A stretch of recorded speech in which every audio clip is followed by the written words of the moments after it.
That's a lot of press. Congratulations. You bring them out. You really bring them out.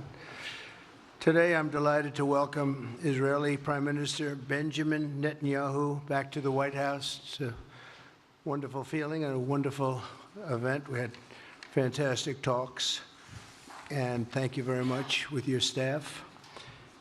He's the first foreign head of state to visit during our administration, and Bibi, I want to say it's an honor to have you with us. Over the past 4 years, the U.S. and the Israeli alliance has been tested more than any time in history. But the bonds of friendship and affection between the American and Israeli people have endured for generations, and they are absolutely unbreakable. They are unbreakable.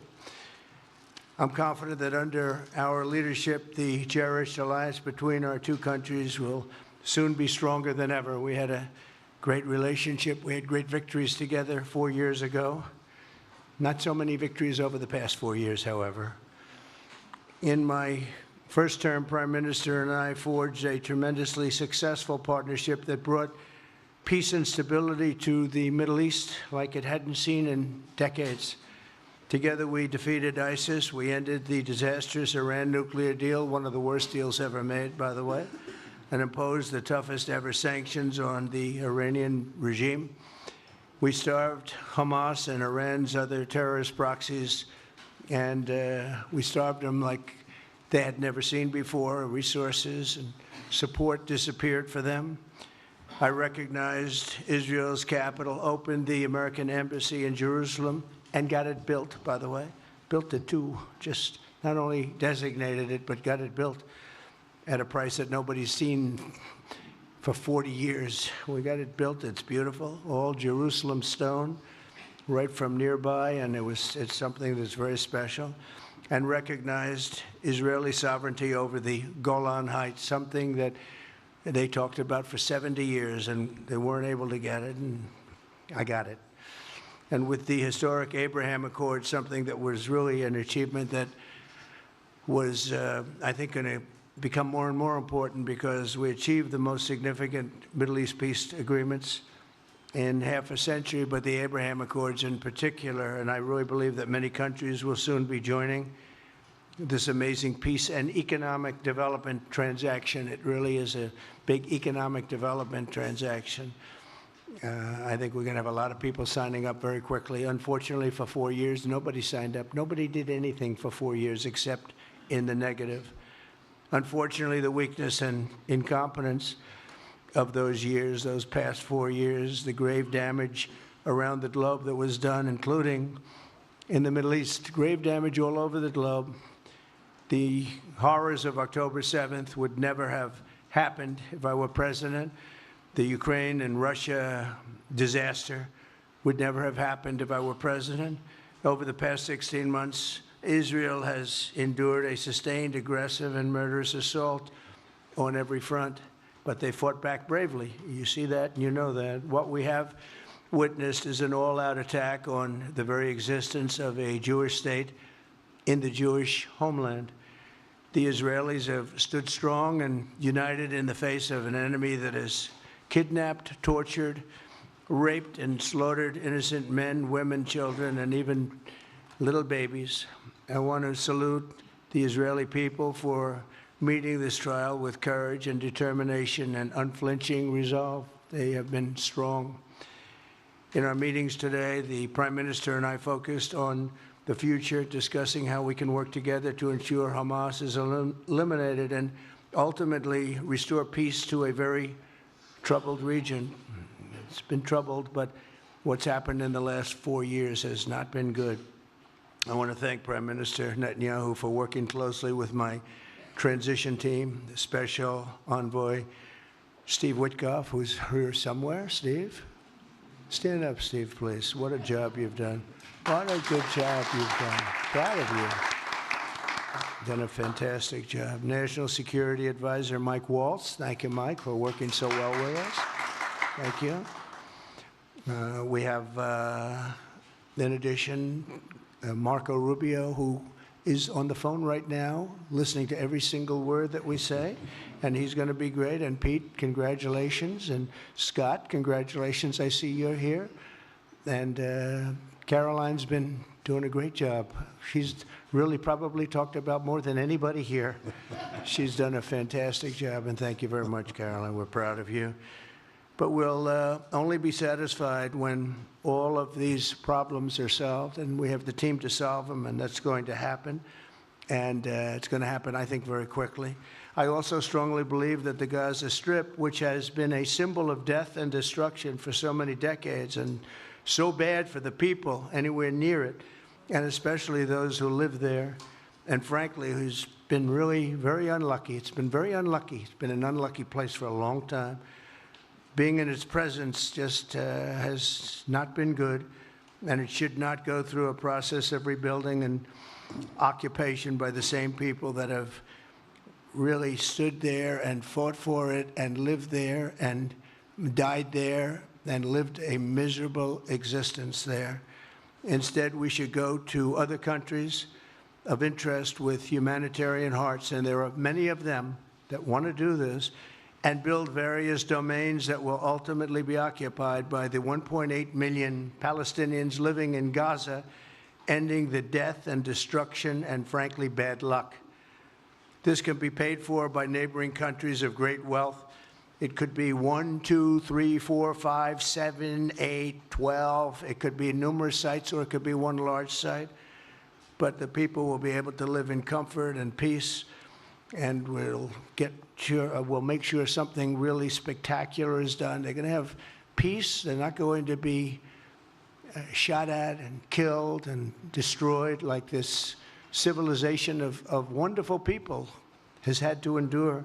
The only reason the Palestinians want to go back to Gaza is they have no alternative. It's right now a demolition site. This is just a demolition site. Virtually every building is down. They're living under fallen concrete that's very dangerous and very precarious. They instead can occupy all of a beautiful area with homes and safety, and they can live out their lives in peace and harmony instead of having to go back and do it again. The U.S. will take over the Gaza Strip, and we will do a job with it, too. We'll own it and be responsible for dismantling all of the dangerous unexploded bombs and other weapons on the site, level the site and get rid of the destroyed buildings, level it out, create an economic development that will supply unlimited numbers of jobs and housing for the people of the area. Do a real job, do something different. Just can't go back. If you go back, it's going to end up the same way it has for 100 years. I'm hopeful that this ceasefire could be the beginning of a larger and more enduring peace that will end the bloodshed and killing once and for all. With the same goal in mind, my administration has been moving quickly to restore trust in the alliance and rebuild American strength throughout the region. And we've really done that. We're a respected nation again. A lot's happened in the last couple of weeks. We are actually a very respected nation again. I ended the last administration's de facto arms embargo on over $1 billion in military assistance for Israel. And I'm also pleased to announce that this afternoon, the United States withdrew from the anti-Semitic UN Human Rights Council and ended all of the support for the UN Relief and Works Agency, which funneled money to Hamas and which was very disloyal to humanity. Today, I also took action to restore a maximum pressure policy on the Iranian regime, and we will once again enforce the most aggressive possible sanctions, drive Iranian oil exports to zero, and diminish the regime's capacity to fund terror throughout the region and throughout the world. We had no threat when I left office. Iran was not able to sell oil. Nobody was buying oil because I said, don't buy it. If you buy it, you're not doing any business with the United States. And Hamas was not being funded. Hezbollah was not being funded. Nobody was being funded.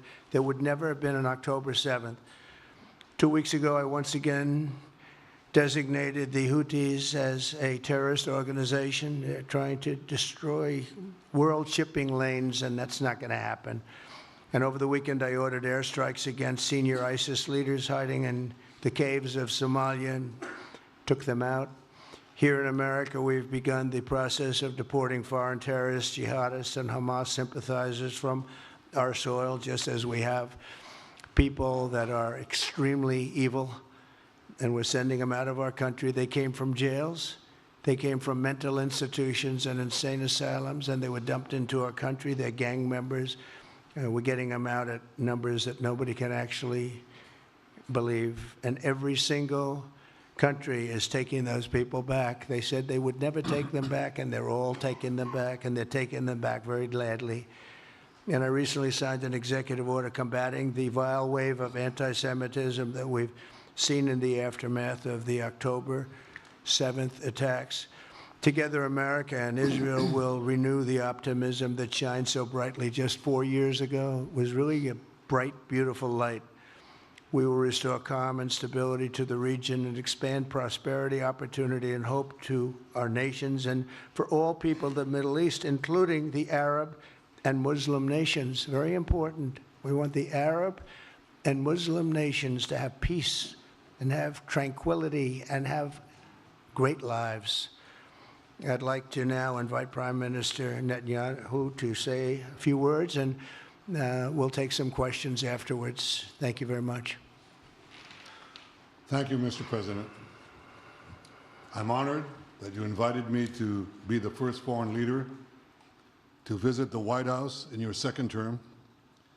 This is a testament to your friendship and support for the Jewish state and the Jewish people.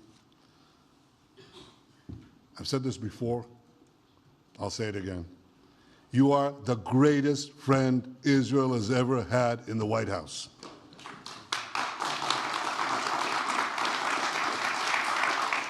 And that's why the people of Israel have such enormous respect for you. In your first term, you recognized Jerusalem as Israel's capital. You moved the American embassy there. You recognized Israel's sovereignty over the Golan Heights.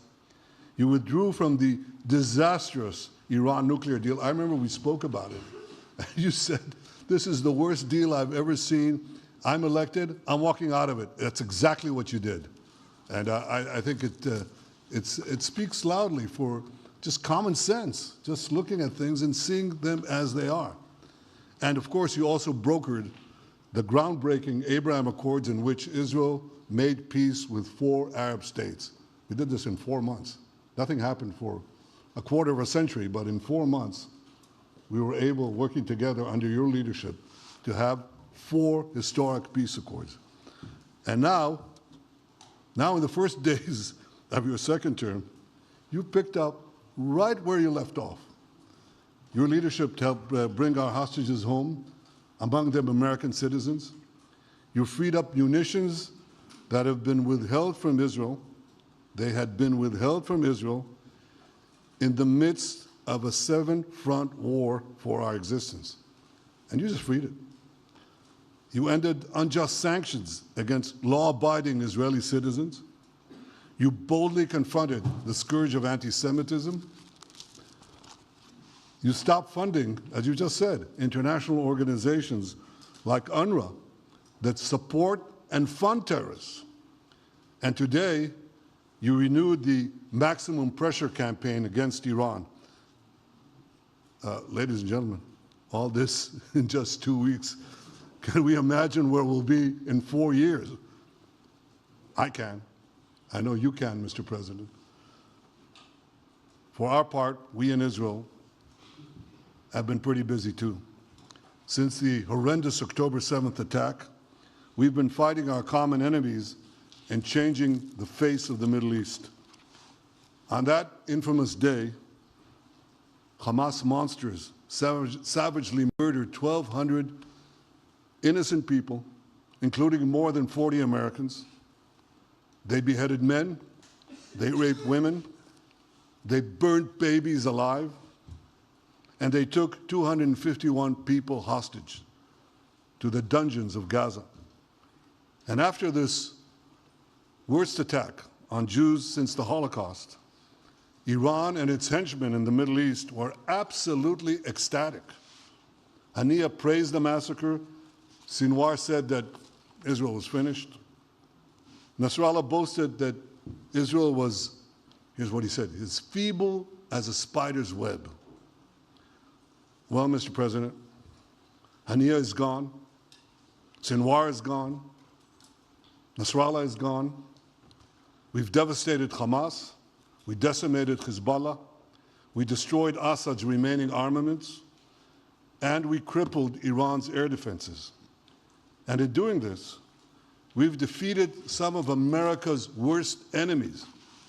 We took out terrorists who were wanted for decades for shedding rivers of American blood, including the blood of 241 Marines murdered in Beirut. We accomplished all this with the indomitable spirit of our people and the boundless courage of our soldiers. The Bible says that the people of Israel shall rise like lions, and boy did we rise. Today, the roar of the Lion of Judah is heard loudly throughout the Middle East. Israel has never been stronger, and the Iran terror axis has never been weaker. But as we discussed, Mr. President, to secure our future and bring peace to our region, we have to finish the job. In Gaza, Israel has three goals: destroy Hamas's military and governing capabilities, secure the release of all of our hostages, and ensure that Gaza never again poses a threat to Israel. I believe, Mr. President, that your willingness to puncture conventional thinking, thinking that has failed time and time and time again, your willingness to think outside the box with fresh ideas will help us achieve all these goals. And I've seen you do this many times. You cut to the chase. You see things others refuse to see. You say things others refuse to say. And after the jaws drop, people scratch their heads and they say, you know, he's right. And this is the kind of thinking that enabled us to bring the Abraham Accords. This is the kind of thinking that will reshape the Middle East and bring peace. We also see eye to eye on Iran. That's the same Iran that tried to kill us both. They tried to kill you, Mr. President. They tried through their proxies to kill me.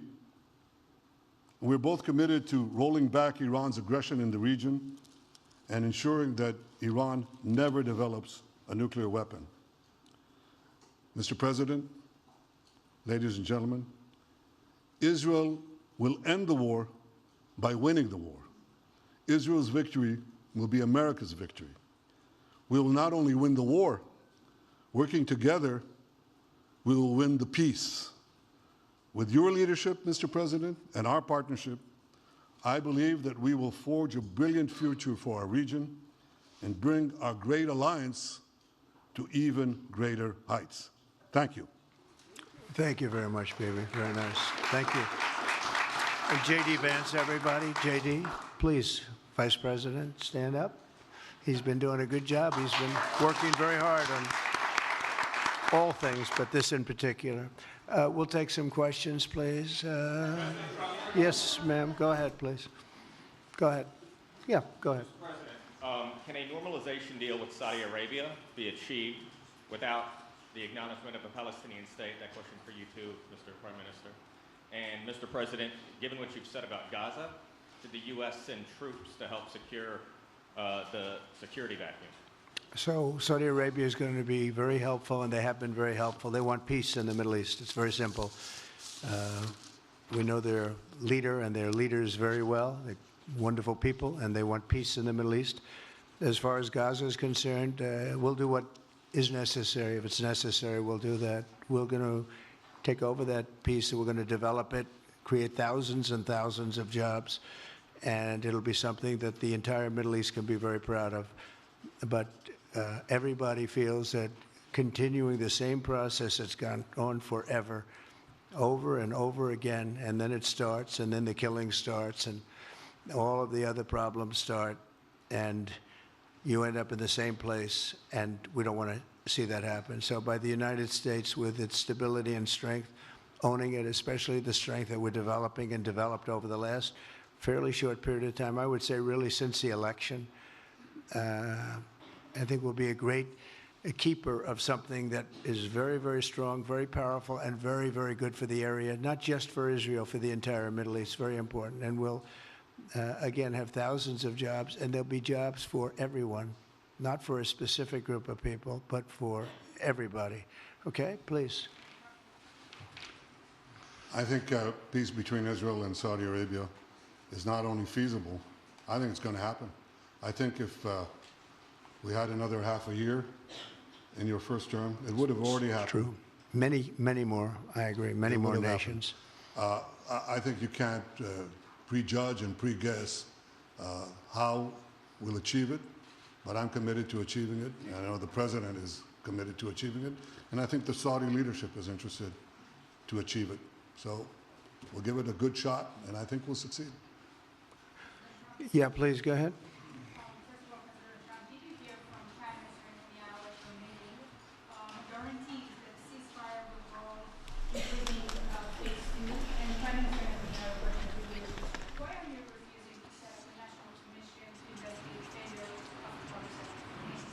Well, I can't tell you whether or not the ceasefire will hold. We've done, I think, a very masterful job. We weren't helped very much by the Biden administration, I can tell you that. But we've gotten quite a few hostages out. We're going to get more out. But we're dealing with very complex people. And we are going to see whether or not it holds. We certainly want to have more come out. They've come out damaged in many ways, very damaged people. But they're going to get better, and they're going to be strong, and they're going to have a good life. And we hope to get as many as possible out. Whether or not it holds, I don't know. We hope it holds. We hope it holds. I think that at the appropriate time, which I think will enable us to really investigate what happens, what were the causes of the failures, by an independent commission that will be accepted by the majority of the people. We don't want it accepted by one half of the people and not the other. I think we should have it, and we should find out exactly what happened. I'm insisting on it. And believe me, it'll surprise a lot of people when it happens. Kelly, go ahead. You are outlining something that is really quite striking tonight. You are talking about, thank you, Mr. President, Mr. Prime Minister. You are talking tonight about the United States taking over a sovereign territory. What authority would allow you to do that? Are you talking about a permanent occupation there, redevelopment? And Mr. Prime Minister, do you see this idea as a way to expand the boundaries of Israel and to have a longer peace, even though the Israeli people know how important that land is to you and your citizens, just as the space is inherited by the Palestinians as well? I do see a long-term ownership position, and I see it bringing great stability to that part of the Middle East and maybe the entire Middle East. And everybody I've spoken to, this was not a decision made lightly. Everybody I've spoken to loves the idea of the United States owning that piece of land, developing and creating thousands of jobs with something that will be magnificent in a really magnificent area that nobody would know. Nobody can look because all they see is death and destruction and rubble and demolished buildings falling all over. It's just a terrible sight. I've studied it. I've studied this very closely over a lot of months, and I've seen it from every different angle. And it's a very, very dangerous place to be, and it's only going to get worse. And I think this is an idea that's gotten tremendous, and I'm talking about from the highest level of leadership, gotten tremendous praise. And if the United States can help to bring stability and peace in the Middle East, we'll do that. Bibi? I mentioned again tonight our three goals, and the third goal is to make sure that Gaza never poses a threat to Israel again. President Trump is taking it to a much higher level. He sees a different future for that piece of land that has been the focus of so much terrorism, so many attacks against us, so many trials and so many tribulations. He has a different idea. And I think it's worth paying attention to this. We're talking about it. He's exploring it with his people, with his staff. I think it's something that could change history. And it's worthwhile really pursuing this avenue. Yeah, please, go ahead. Go ahead. Right. President, I have a question for you. Can you hear me? Yeah. So before rebuilding Gaza again, obviously we'll take out all the hostages, and one of them is Don Alexander, an American soldier who is alive. How will you be assured that you will take out all the hostages and then rebuild? We're working very hard to get all the hostages. The word is all, and we are working very hard. So far, it's been moving along fairly rapidly, pretty much on schedule.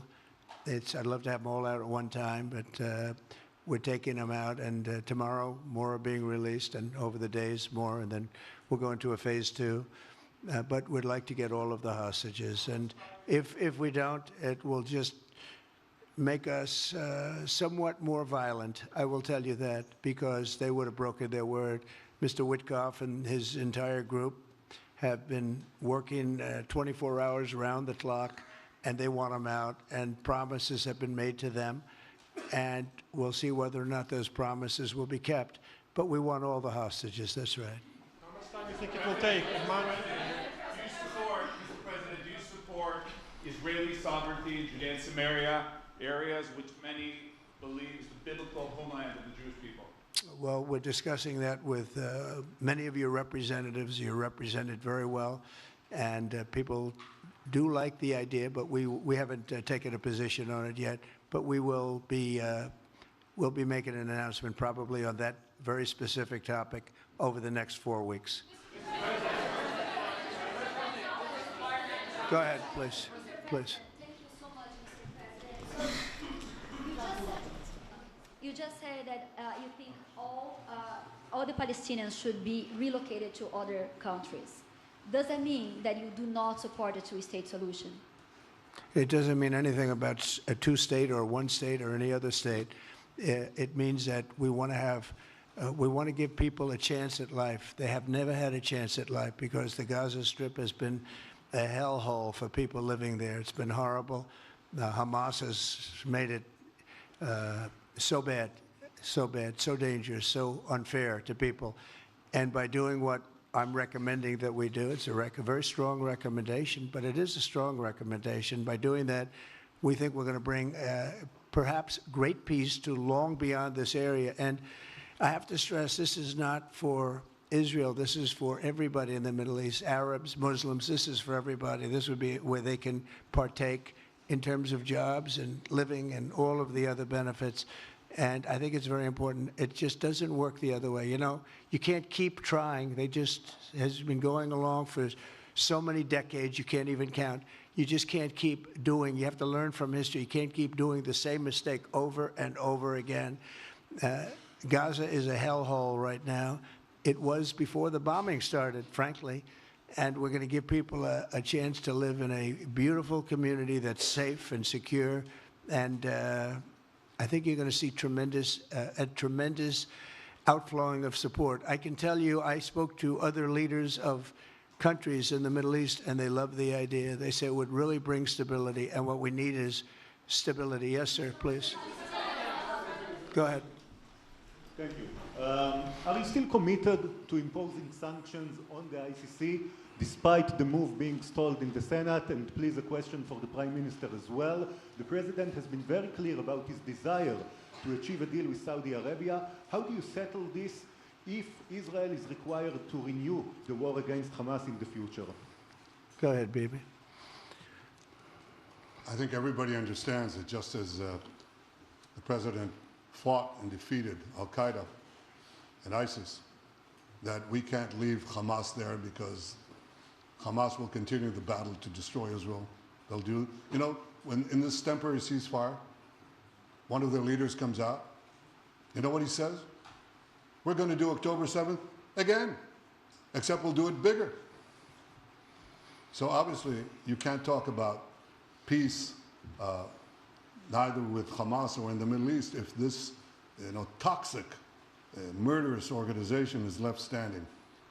Any more that you could make peace in Europe after World War II if the Nazi regime was left standing and the Nazi army was left standing. You want a different future? You got to knock out the people who want to destroy you and destroy peace. That's what we're going to do. I think that will also usher in, actually, the peace with Saudi Arabia and with others. And I think there will be others, too. Yes, ma'am. Go ahead. As a high expectation from you. Do you have any plan to change Afghanistan situation? Are you able to recognize Taliban? Because I'm an Afghan journalist, Afghan suffered woman. Any comment about Afghanistan? What's your future plan for Afghan people, especially Afghanistan? I have a little hard time understanding you. Where are you from? Oh. Actually, it's a beautiful voice and a beautiful accent. The only problem is I can't understand a word you're saying. But I just say this, good luck, live in peace. Go ahead, please. That's okay, yeah, please. Prime Minister, you said earlier today that it was tough for you to implement these sanctions on Iran, but you did indicate that you were willing to negotiate with them. What would that look like, and are you in conversations with them? And the same for the Prime Minister, sir. I hated doing it. I want Iran to be peaceful and successful. I hated doing it. I did it once before, and we brought them down to a level where they were unable to give any money. They had to survive themselves, and they had no money. They were essentially broke, and they had no money for, as I said, Hezbollah. They had no money for Hamas. They had no money for any form of terror. The 28, if you call it, the 28 sites of terror, they had no money for any of it. They had to do their own and focus on their own well-being. And I hated to do it then, and I hate to do it just as much now. And I say this, and I say this to Iran, who's listening very intently. I would love to be able to make a great deal, a deal where you can get on with your lives and you'll do wonderfully. You'll do wonderfully. Incredible people, industrious, beautiful, just an unbelievable group of people in Iran. And I know them well, have many friends from Iran and many friends that are Americans from Iran, and they're very proud of Iran. But I hated to do it, just so you understand. And I hope we're going to be able to do something so that it doesn't end up in a very catastrophic situation. I don't want to see that happen. I really want to see peace, and I hope that we're able to do that. They cannot have a nuclear weapon. It's very simple. I'm not putting restrictions. They cannot have one thing. They cannot have a nuclear weapon. And if I think that they will have a nuclear weapon, despite what I just said, I think that's going to be very unfortunate for them. If, on the other hand, they can convince us that they won't, and I hope they can. It's very easy to do. It's actually very easy to do. I think they're going to have an unbelievable future. Yeah, please, sir, go ahead. You just laid out your plan for Gaza. Yes. Can you lay out your plan for Ukraine and also... For Ukraine? For Ukraine, yes. You consider yourself a strong leader. You blamed your predecessor for letting Russia to take over Ukraine.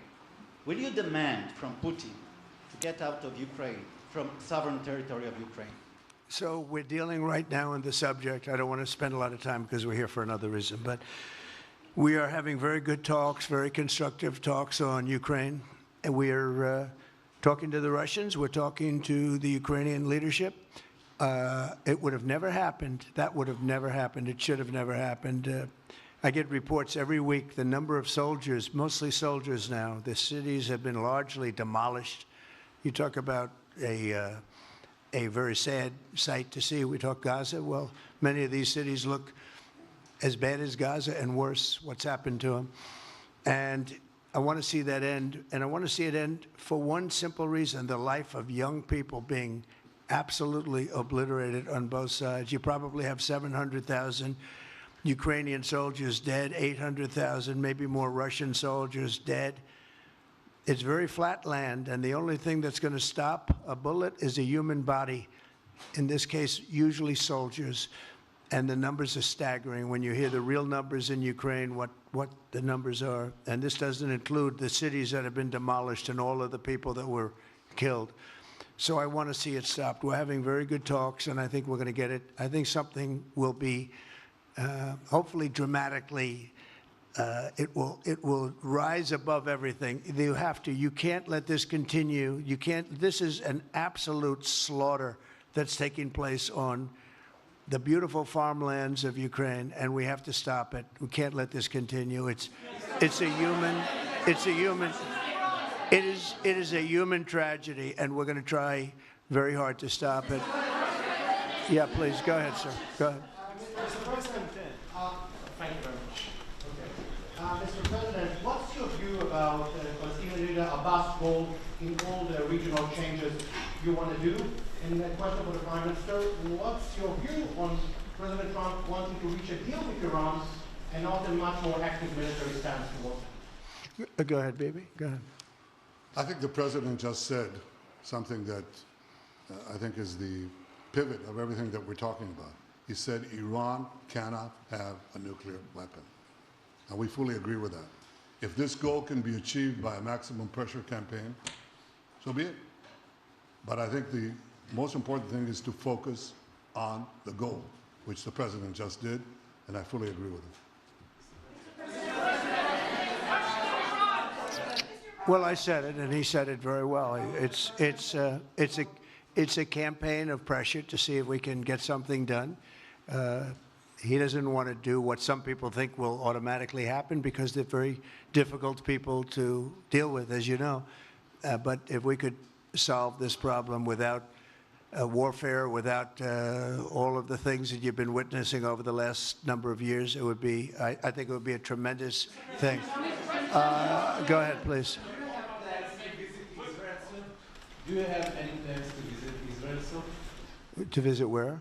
Israel and Gaza. Oh, well, I love Israel. I will visit there, and I'll visit Gaza, and I'll visit Saudi Arabia, and I'll visit other places all over the Middle East. The Middle East is an incredible place, so vibrant, so it's just one of the really beautiful places and with great people.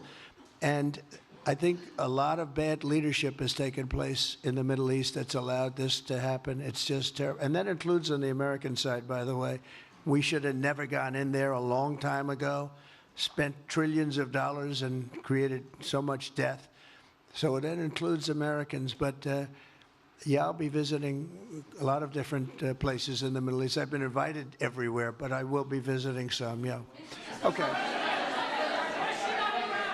Let's go. Caitlin, go ahead. Caitlin. Thank you so much, President Trump. Caitlin, go ahead. On what you were saying there. Say it. Go ahead, please. Just to follow up on what you were saying about the Gazans leaving Gaza, going to other countries. One, where exactly are you suggesting that they should go? And two, are you saying they should return after it's rebuilt? And if not, who do you envision living there? I envision the world, people living there, the world's people. I think you'll make that into an international, unbelievable place. I think the potential in the Gaza Strip is unbelievable. And I think the entire world, representatives from all over the world will be there, and they'll live there. Palestinians also. Palestinians will live there. Many people will live there. But they've tried the other, and they've tried it for decades and decades and decades. It's not going to work. It didn't work. It will never work. And you have to learn from history. History has, you just can't let it keep repeating itself. We have an opportunity to do something that could be phenomenal. And I don't want to be cute. I don't want to be a wise guy, but the Riviera of the Middle East, this could be something that could be so bad. This could be so magnificent. But more importantly than that is the people that have been absolutely destroyed that live there now can live in peace in a much better situation because they're living in hell. And those people will now be able to live in peace. We'll make sure that it's done world class. It'll be wonderful for the people. Palestinians mostly we're talking about. And I have a feeling that despite them saying no, I have a feeling that the king in Jordan and that the general president, but that the general in Egypt will open their hearts and will give us the kind of land that we need to get this done. And people can live in harmony and in peace. Thank you all very much. Thank you. Thank you very much. Thank you.